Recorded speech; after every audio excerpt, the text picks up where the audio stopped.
Na aula 9, nós damos continuidade a Roma. Otávio Augusto se torna o primeiro imperador, e na verdade, o século que ele comanda é o período auge de Roma. Otávio acumulou diversos cargos, ele é o principal líder político, militar, religioso, e recebe o título de príncipe, que significa primeiro cidadão, e não filho do rei. Em momento nenhum ele se chamou de imperador, mas nós o caracterizamos assim devido ao grande acúmulo de poderes que existe em suas mãos.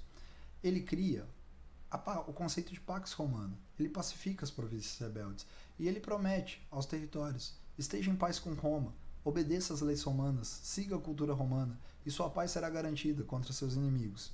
Desobedeça a Roma e você será invadido. É um momento de grande crescimento comercial e do escravismo, até mesmo por esse período de paz que Otávio garante no território interno de Roma, e ele também faz grandes investimentos em obras públicas. A ideia de toda a Europa estar em paz sobre um único governo, o governo romano. É nesse século também que surge a ideia de uma nova elite em Roma, os nobilitas.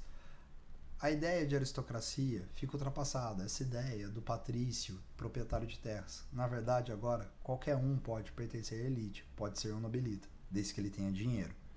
Também é utilizada a política do pão e circo, aquela política famosa, onde o governo romano distribui pão de graça para a população e dá espetáculos, às vezes até de 100 dias. Isto para que a população camponesa marginalizada, que não tinha uma função nessa grande cidade de Roma, que chega a ter até mesmo 1.050.000 habitantes, não perceba a sua situação. É uma tática de manipulação do governo.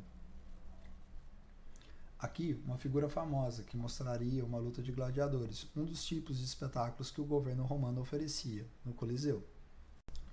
Após o século de Otávio e o século II, no século III fica muito clara a crise romana. O tamanho do império dificultava o seu governo. Nós temos uma massa ociosa que gera um grande gasto público para o governo romano e passam a faltar escravos, já que não existiam mais terras grandiosas a serem conquistadas. Como o escravo tinha se tornado a grande mão de obra trabalhadora de Roma, o fato de faltar escravos faz com que surja uma crise inflacionária. E os pequenos povos vizinhos ainda livres, os bárbaros, começam a atacar o território romano, já que ninguém mais se interessa tanto em participar do exército romano, porque até então pessoas entravam para o exército pela possibilidade da conquista de terras. Então nós temos os ataques bárbaros, que logo se tornarão as invasões bárbaras. E a religião cristã surge com cada vez mais força, e ela parece ao governo romano subversiva, principalmente porque ela atacava as outras religiões. A maior parte das religiões existentes em Roma são politeístas, e elas acabavam entrando numa espécie de acordo, aceitando: isso é só outro conjunto de divindades, todos os deuses existem. Os cristãos não aceitam isso, existe só um Deus. Então isso atentava contra o governo romano. Aqui nós temos um mapa que vai mostrar a diversidade de ataques de bárbaros que acontece ao Império Romano, as invasões bárbaras. Nesse momento, a gente ainda tem alguns imperadores de destaque. Diocleciano, que em determinado momento vai criar a tetrarquia. Ele vai tentar dividir o Império Romano em 4 partes para fazer com que ele fosse mais fácil de ser governado. Então, é um momento de tentativa de descentralização política. O poder de Diocleciano vinha do fato dele ser um general renomado. Então fica caracterizado que imperadores de sucesso seriam, na verdade, grandes generais. O poder político dele advinha da capacidade dele ter um poder militar. Ele tenta conter a inflação com a lei do máximo, onde ele proíbe o aumento do preço do pão. E a lei de utilidade pública, que é uma lei de reforma agrária. É preciso dar uma função social à terra. Então a terra precisa ser produtiva, tentando obrigar que os grandes proprietários de terra produzissem. Constantino, um dos mais lembrados, ele é muito marcado por ter feito o Edito de Milão. É quando a religião cristã passa a ser aceita. Ele vai tentar se ligar a essa religião cristã devido ao fato dela ser uma religião pacifista. Afinal, o cristianismo prega que dos pobres será o reino dos céus. É o começo de um conceito chamado cesaropapismo, onde César, o governante de Roma, tenta se ligar à ideia de governante enviado por Deus à Terra. César e Papa, cesaropapismo. Ele também tem a ideia de criar uma segunda capital, Constantinopla. Roma teria 2 capitais concomitantes.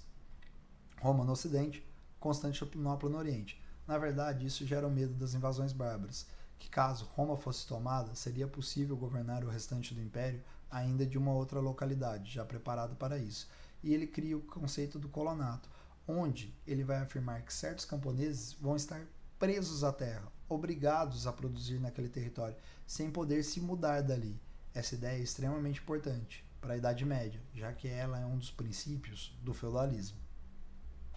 Aqui nós temos Constantino e no momento uma pintura que representa o momento que ele teria escrito o Edito de Milão. Depois nós temos Teodósio, que tem um destaque ligado ao de Constantino. Ele faz o Edito de Tessalônica, onde ele torna a religião cristã a religião oficial do Império Romano. É também após a sua morte que fica definido a divisão do Império. Ele vai passar o governo para os seus dois filhos, um Império do Ocidente, com capital em Roma, e um Império do Oriente, com capital em Constantinopla, que mais tarde vai ser chamada de Bizâncio, devido ao fato de esse ser o nome grego, e a população de Constantinopla ter uma base cultural mais grega do que romana. Aqui, um mapa que mostra a divisão do Império. Em 476 d.C., temos o último imperador do Ocidente, Rômulo Augusto, que sofre a invasão do bárbaro Odoacro. É importante não, mas curioso, frisar o fato de que o último imperador de Roma Ocidental tem o mesmo nome de que o primeiro rei.